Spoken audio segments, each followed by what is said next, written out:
Prashanth DS, who is the head of supply chain management, South of Asia region with Bulla Group. To give you a background, he has more than 21 years of successful career in consulting, purchasing, global sourcing, program management, and production planning. Can we welcome Prashanth with big round of applause, please? Good morning, everyone. Hope you all had a good coffee. So welcome back. So I'm here to talk about effective vendor management and negotiation practices. My co-speakers in the morning session spoke about a lot of technology tools, digital transformation, and various things. Now, what am I talking about is little, going back to the drawing board and talking about the real, what is effective vendor management means and why is it important for the organizations and what are the negotiation practices as an organization or from the industry people have to practice for, for the benefit of the organization. So I'm not going to touch more about the technology, tools or anything like that, but I'm more, my point of view on these topics, these are very close to my heart. So I would like to more touch upon these topics, which I'm sure is going to help you all to understand more about this and then probably provide us more solutions to the industry. So let me talk about vendor management first. Why is it important? We are all here from supply chain, from procurement backgrounds. We all know why is it important. But now with COVID coming in, with so much of VUCA world around, the vendor management becomes much more important, much more significant, and plays a very, very vital role in the success of any organization. So for me, this is one of the most important things for any company to be successful. As we all agree, most of the organizations today, drive on, work on driving efficiencies, increasing the flexibility. Gone are those days where, organizations or industry want to have their own technologies, their own infrastructure, their own capital investments. They all want to move away from all that and then detach growth from fixed assets. That's what I would like to say. Most of the industries are in this frame of mind now. They don't want to put a lot of investment because the entire market is dynamic. The entire things are changing so dramatically day in and day out. So nobody wants to stick to something with the investment. So they want to be more flexible. So what does it mean? It means that, we have to become master in logistics and supply chain management. What we always say is, from asset building to network orchestrators, which means we have suppliers, we have capacities, we have technologies available in the market. How does the organization utilize this vendor capacity available outside the market, outside their premises, and how do they utilize that for their successful deliverables? So that's most important. So this becomes, quite important for us coming from the supply chain backgrounds to understand these things and try to put in, the roadmap for us to be successful. Now, effective vendor management. I'm going to touch a little more about effective vendor management processes here. Many of the organizations, used to not to give a lot of importance to vendor management. People ignore. Even coming from the procurement background, I would probably in the past would have not given so much of importance for vendor management. But today, as I said, with the VUCA world, it becomes very important. So a vendor management process should focus on the company objectives, and then you should have a top management buy-in in this vendor management process. Now, what will it give us? It gives us increased value from the vendors, because today, typically, I was reading on a magazine in one of the report. More than 80% of the global companies outsource more than 80% of their requirements or 80% of their turnover, which means Organizations depend on vendors, organization depends on supply chain, organizations depend on outside capacities. So when this is becoming the trend, or when this is going to grow, the vendor management becomes much more important. So tying up the company objectives and linking it to the vendor management process is probably the first step we need to take care in the vendor management process. How do we do it? You know, we talk about vendor management, we talk about supplier onboarding, we talk about supplier performance management. How do we do it? For me, coming from the industry, three things are very important. Whatever you're buying, you know, whether you're buying material, whether you're buying service, or whether you're buying anything for that matter, you know, these three things are fundamental. Being fair, engaging with the your supplier partner, and building the trust. These are the three successful mantras, I would say, to manage your vendor. We can talk about lot many processes, lot many things, but these becomes the most essential factors. Now, what do you mean by being fair, engagement, and trust? I will not touch upon all this, but then couple of things which is very important is in the fair practices in sourcing and pricing. You know, these are very critical things. Many organizations don't take it very critically, but then please understand, suppliers are also watching the organizations, the companies, the customers. So they have their own network, they have their own method of rating the customers. So the fair practices always improves the trust and the engagement between the two partners. Another thing is on-time payment. This is again very operational issue. People may think, what is okay? So on-time payment. So this is very critical. I have seen in my 23 years of experience in procurement, a vendor would be more trust and would give a mile long, give more than what he's supposed to give you if you pay him on time. I have seen myself with many organizations. These are very critical.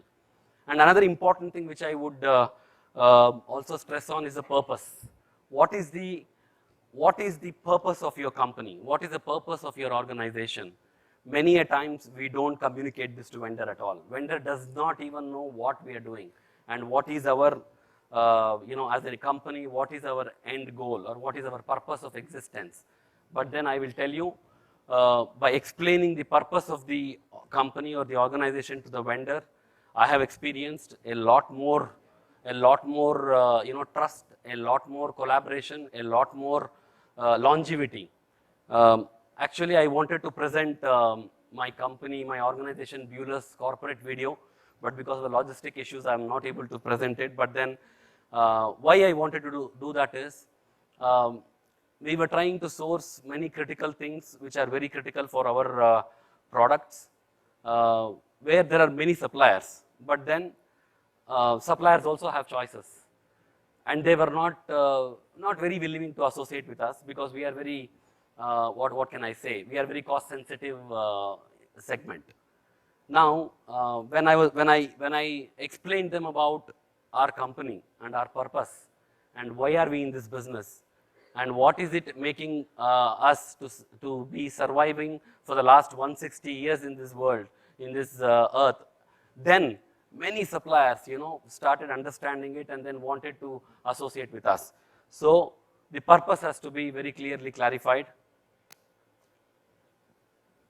Now coming to vendor management process, there's a lot of strategic and tactical activities. I don't want to get into a lot of details, but then very, specifically, setting very clear objectives aligned to your company goals, establishing vendor selection criteria. Again, I will leave it to the respective organization based on their requirement and based on their criteria.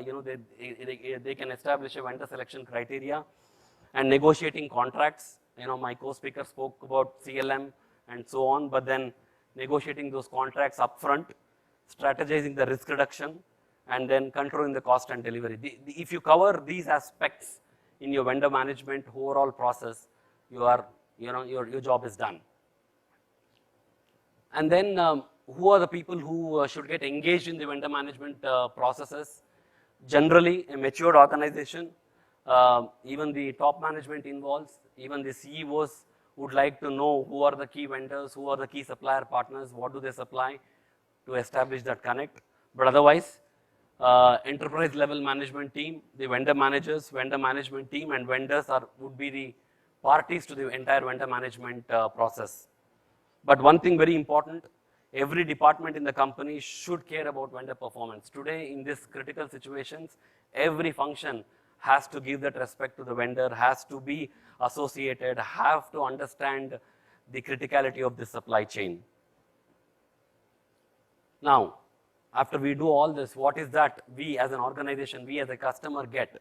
You know, the value generation, the compliance and risk reduction, improved performance, effectiveness and innovation, lot many things come, you know, from the supply chain, from the supplier partners. So again, driving strategic objectives. Now there's another thing, you know, on the minimizing the risk. When you engage a third-party supplier partner or a third-party vendor for one of the critical manufacturing or service, then there comes risk with that, right? I mean, it's not completely under your control. You are depending on somebody outside. Now, at that time, these vendor management processes, if they are structured, if they are guided upon, if they are thought upon, then those things can mitigate the risk. The risks could be operational, compliance related, financial, and any threats to the company, including competitive threats. So all those can be mitigated with a proper you know, vendor management process. And I always believe in collaborative relationship that would definitely give more value to the customer. I don't want to touch more about this, supplier performance reports. I think one of our co-speaker touched about it. This is also very important, but you have to continuously measure, continuously track, continuously communicate, continuously engage the supplier partners in the key supplier deliverables or the performances. What I have done in my organization is, for all the critical vendors, I have quarterly meetings with them, critically define what are my expectations from them, and then how are they performing, and then we list actions. You know, the CEOs of my supplier companies along with me, we list some of the actions, what have to be delivered with the time schedule. This has given me and my organization a lot of headwinds when it comes to our suppliers. So that's about vendor management. Negotiation practices, this again one of the very close you know, to my heart. I do not know how much of digitization or how much of technology can be used in this, but at the end of the day, there is a lot of human intervention required here. So I would like to really touch upon a little more in depth on how negotiations are done, you know, what are the preparations and what is a buyer or a procurement guy, what they need to be you know, equipped with before negotiation. It's, I mean, people think, what's negotiation? You know, it's a bargaining. You know, somebody quotes 100, you ask for 60, 70 and get out of it. No, it's not true. It's not true that way. There's a lot of preparation, there's a lot of things. I'm sure most of you are aware, but probably a quick glance on that. So as we all are aware, there's a sourcing strategy. We were very clear on what to source, where to source it, from whom, and then, you know, and there's a lot of facts. You know, somebody spoke in the morning about inflation, currency, commodity trends. So these are all the facts, and the commodity leads would know what to source, where to source from. So these become the background for the negotiation preparation. So I spoke about what to buy, where to buy, and how to buy. So whether make versus buy, you know, what are the critical functions and features demanded by the customers? Are there off-shelf or unique parts? And where to buy?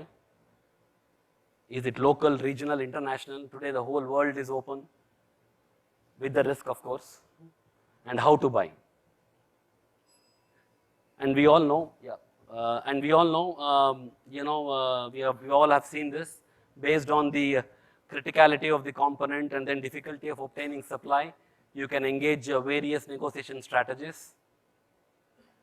I told comprehensive fact-based, database, industry reports, benchmarks, some of the analyst reports, clean sheets, tear downs, these are all the facts. So with this, the buyer has to prepare for the negotiation.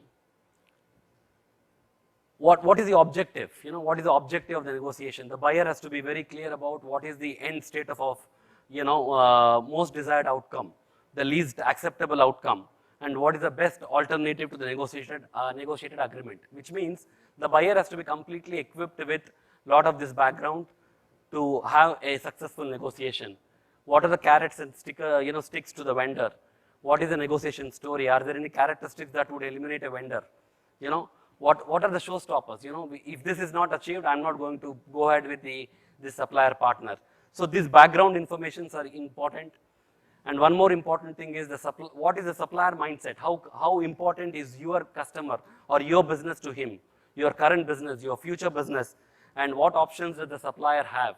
Is he excited with your kind of growth, your business? So these things are also very important before preparing for the negotiation.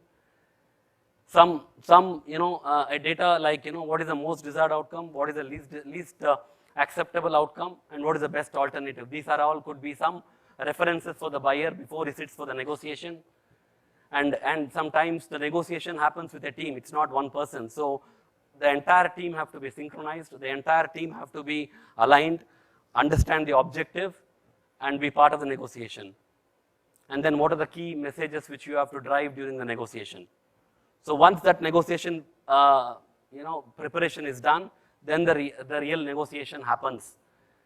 Here, I don't want to get into a lot of details, but then there is a very structured approach of how do you negotiate, what is the approach you need to take, whether it's a very confronted negotiation or whether you want to excite the supplier or whether you want to collaborate with the supplier. There are various techniques. I don't think the time is enough for me to go through it. But then, always be prepared as a buyer. Supplier has more information, supplier has more knowledge, supplier has more data.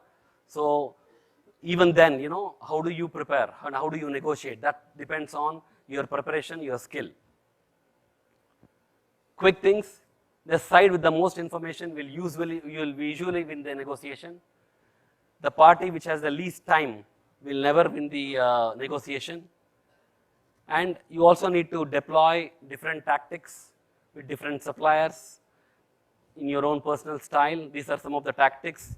And you also need to know your opponent, their body language, what are they coming up, what are their issues. I would like to skip all this. These are all various techniques in negotiating. Body languages are very critical when you're sitting with when you're sitting on the table for the negotiation. How is the supplier responding? Though they are all non-communicative, but then by seeing you will be able to understand what their positions are, and then you can adapt your technique. And there are some hidden meanings in conversations. If supplier asks you something, there's a hidden meaning behind it. You need to be able to discover that from that. And then you need to be prepared for counter questions. If the supplier comes up with some questions, what is your next proposal, or how do you take it to the next level? So there are many things, but then I just wanted to give you a snapshot about how a buyer or a typical category manager prepare himself for negotiations. So this is a quick presentation about negotiation practices. I'm open for any question and answers. Thank you. We'll take one quick question.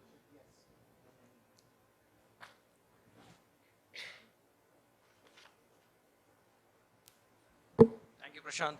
Thank you. That was a welcome change away from technology and more the human side of the the real business. My question is, how do you handle monopolistic suppliers, especially the non-item, non-should costing related setting? I saw one of the leverages you mentioned was time, so you can delay the conclusion of the contract and all that. Are there any other levers you can use in such a setting? Yeah, it's a good question. I have personally faced the situation where I don't have many options, I don't have a lot of time, and I have limited negotiation power. I think in that kind of a situation, the best would be partnership. Get into a partnership agreement with them, because they are the technology, they are the monopolistic, and then you have to rely on them. I would say partner with them. Partner with them, have agreements with them, probably contract manufacturing or something like that, so that that can eliminate your other topics, other issues.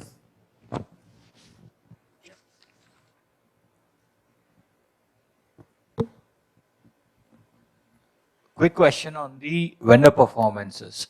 You've mentioned about the scorecard and the graph and then the review process that you do. Would you be kind of share some of the best practices that you follow on maintaining the vendor scorecard, or probably some tactics that we kind of look into? See, as I said, continuous communication. Many a times, I will tell you, on the ground in the industry, the communication is not continuous. We always feel within the company, within the procurement fraternity, we always feel the supplier is not doing well. He is not the right supplier. We need to look for options. But when you really analyze, it's the communication. Maybe the supplier doesn't understand that what you need. So I have personally felt this continuous communication, not at the operational level, at the strategic level, would definitely mitigate many issues. I'm not saying that's the permanent solution or the only solution, but continuous communication, I have seen significant changes after continuous communication, and they have to be extremely responsible communications. When there is an action plan established between you and the supplier partner, those actions have to be monitored, tracked, and followed up, and ensured they are established. Those also give you some signs whether he's your right supplier partner or not. Then you can take your alternate sourcing decisions. Hi, this is Jessie and I'm from Aukwin. One point to add what he said, I think it's mainly the scorecard is done by the third-party risk management team, and every quarter that happens. That actually helps us analyze whether we really want to go with that particular vendor or no. My question was more towards, the presentation is really good on the vendor management, but are the organizations actually seeing a change of including diverse vendors? Yes. Is there a KPI that every organization is supposed to follow? I think that should also be a part of your presentation, is what I wanted to add. Thank you for that. Yes, Thank you. Yes, very important. Yes, thank you. Thank you, sir. Thank you, sir. Sir, I know a lot of questions, but we do have many presentations to go.